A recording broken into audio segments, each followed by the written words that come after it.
जैसा कि previous video में प्रेशर अल्सर्स के टॉपिक को एक्सप्लेन किया था और बताया था मैंने एमसीक्यू नेक्स्ट वीडियो में आपको मिल जाएंगे, तो देखिए लेकर आ चुकी हूँ मैं एमसीक्यूज़ ऑफ प्रेशर सोर्स। बहुत इंपॉर्टेंट क्वेश्चंस हैं एग्ज़ाम के पर्पस व्यू में।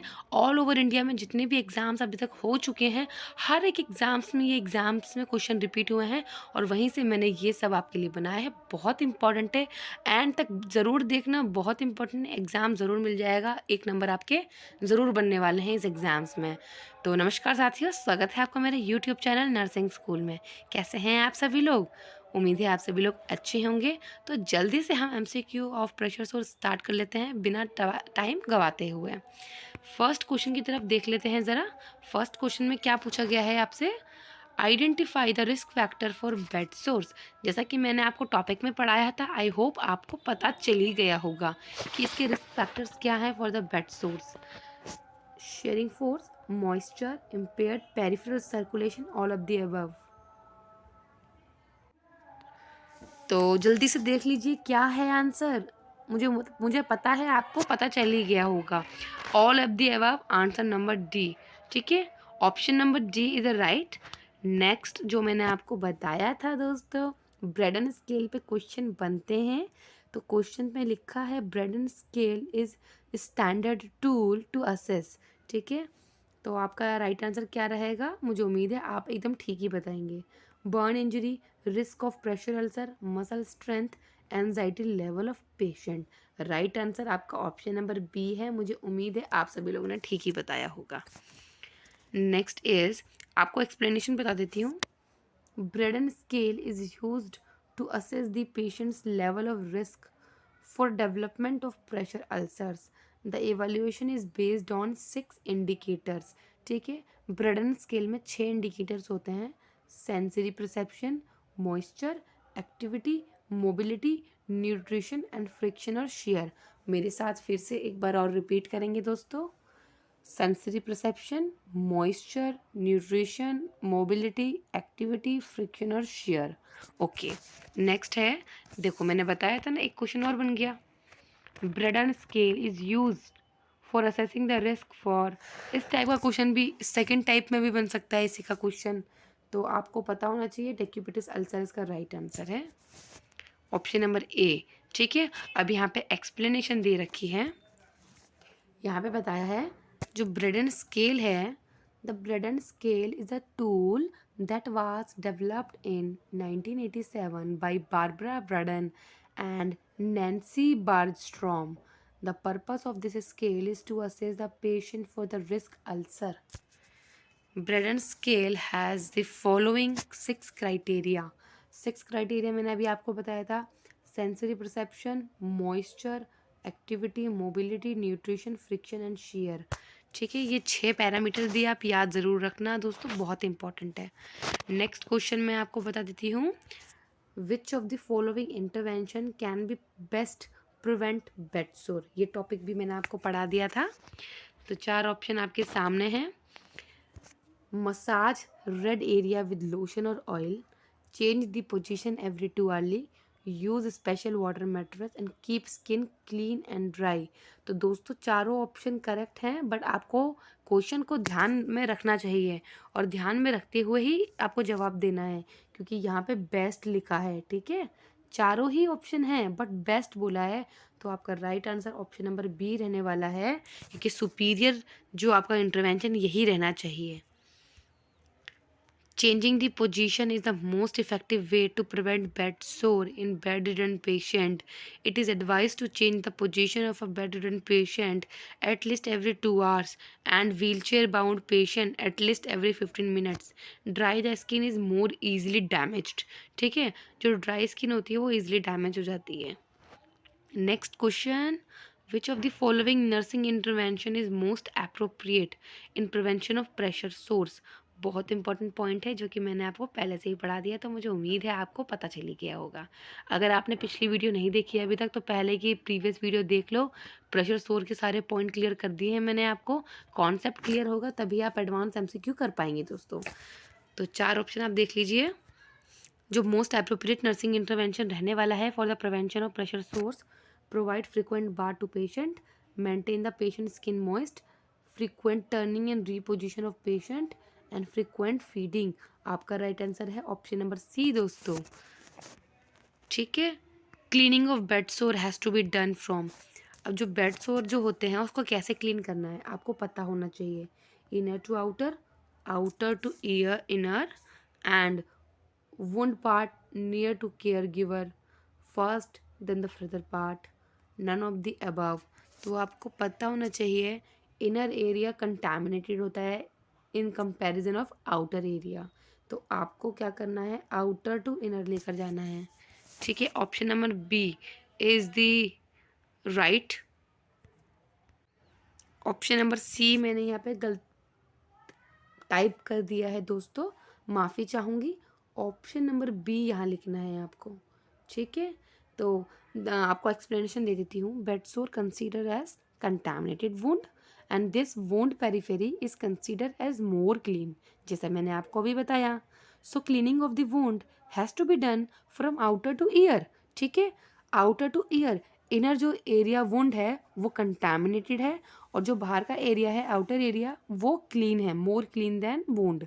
तो इसलिए पहले बाहर क्लीन करेंगे उसके बाद अंदर वुंड में क्लीन करेंगे इन द सर्जिकल वुंड। और वही उल्टा होता है हमारे साथ सर्जिकल वुंड में। सर्जिकल वुंड में क्या होता है, इनर वुंड क्लीन होता है इन कंपैरिजन ऑफ आउटर। ठीक है, तो दोनों में अपोजिट है, दोनों को आपको याद रखना पड़ेगा, दोनों ही इम्पोर्टेंट है। ठीक है, और दोनों आप याद रखेंगे तो आपको कॉन्सेप्ट भी क्लियर रहेगा। Next is which of the following is a hazard of immobility. Question में पूछा गया है hazards of immobility. Loss of bone calcium, increase the vital capacity, venous vasoconstrictions, a positive nitrogen balance। तो आपको पता होना चाहिए जो इमोबिलिटी की वजह से अगर patient long term non ambulatory है तो उसके क्या क्या हज़ार्ड्स हो सकते हैं। लॉस ऑफ बोन कैल्शियम, ठीक है, बोन कैल्शियम लॉस हो जाएगा पेशेंट का। Next is among the following the factor that contribute to pressure ulcer is। ठीक है, प्रेशर अल्सर के जो फैक्टर्स जो कंट्रीब्यूट करते हैं आपको बताने होंगे। 4 ऑप्शन आपके सामने हैं, उसमें से राइट आंसर बताना है। Edema, chronic disease, shearing forces and malnutrition. आपका option number C is the better है, तो आपका जो राइट आंसर है वो है शेयरिंग फोर्सेस। तो नेक्स्ट आपको मैं यहाँ पे ऑप्शन नंबर सी का एक्सप्लेनेशन दे देती हूँ। तो यहाँ पे दे रखा है the major factor contributing to the pressure ulcer. ठीक है, जो मेजर फैक्टर्स होते हैं जो प्रेशर अल्सर्स को कंट्रीब्यूट करते हैं आपको पता होना चाहिए।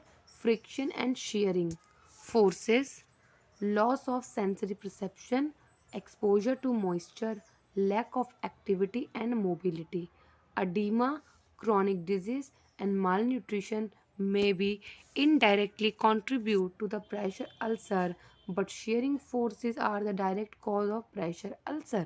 ठीक है, तो मैंने ये सब कुछ आपको प्रीवियस वीडियो में बता दिया था, पूरा टॉपिक कवर कर दिया था। आपने नहीं देखी तो प्लीज़ जाइए और उस वीडियो को ज़रूर देखिए।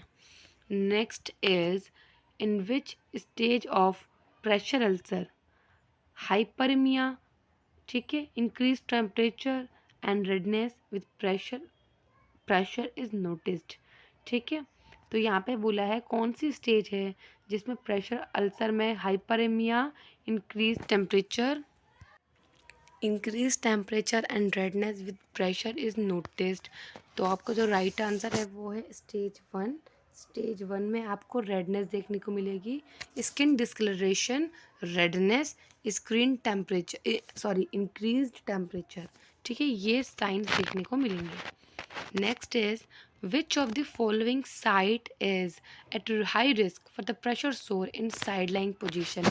तो आपको कॉमन पोजीशन रिलेटेड मैंने पॉइंट्स बताए थे, तो उसमें से वही क्वेश्चन बन गया है कि अगर पेशेंट साइड लाइन पोजीशन में लेटा रहता है तो उसके हाई रिस्क प्रेशर सोर्स के पॉइंट्स कौन से हैं। Rib cage, buttock, ear and occiput. तो आपका right answer option number C, ears. ठीक है, क्योंकि साइड लाइन में जो ईयर है उसमें ज़्यादा प्रेशर रहता है। Next is all of the following sites are at high risk for pressure sore in side lying position except का क्वेश्चन आ गया है। मतलब कि साइड लाइंग पोजीशन में लेटे रहने से प्रेशर सोर जो पेशेंट को होंगे, कोई 4 ऑप्शन में से कोई 3 होने वाले हैं और एक को छोड़कर, except 1, ear, hip, elbow and sacral region. तो उम्मीद है सैक्रल रीजन जो है सुपाइन पोजीशन में ही होता है। पेशेंट अगर साइड लाइन में है तो सैक्रल रीजन में नहीं होगा। Option number D is right. While assess the client for pressure sore, the nurse noted skin loss and damage involve the topmost skin layer and this suggest। अब आपको पता होना चाहिए अगर टॉप मोस्ट स्किन लेयर है जो कि epidermis है, तो आपको पता होना चाहिए एपिडर्मिस जो टॉप मोस्ट लेयर है वो कौन से प्रेशर सोर्स के स्टेजेस में लॉस हो जाती है। तो आपको पता होना चाहिए ग्रेड 1 में होता है ऐसा, ग्रेड 1 प्रेशर सोर्स। तो यहाँ पे जो है ग्रेड 2 नहीं है क्योंकि मैंने नीचे ऑप्शन नंबर बी लिख दिया है जो कि ऑप्शन नंबर ए है। Which of the following guidelines has to be follow when caring for bed sores. Bed sore की केयर करते टाइम में गाइडलाइंस को फॉलो कौन किया जाता है, कौन सी गाइडलाइंस को? Wound must remain moist, tight packing of the wound, dressing to dry before removal, all of the above. ठीक है, वुंड को मॉइस्ट नहीं रखना है, टाइट पैक नहीं करना है, टाइट करने से सर्कुलेशन पुअर होगा और वहाँ पे वुंड हो जाएगा, नेक्रोसिस हो जाएगा। Dressing to dry before removal, ठीक है, and all of the above. तो राइट आंसर है आपका option number C. C is the right answer.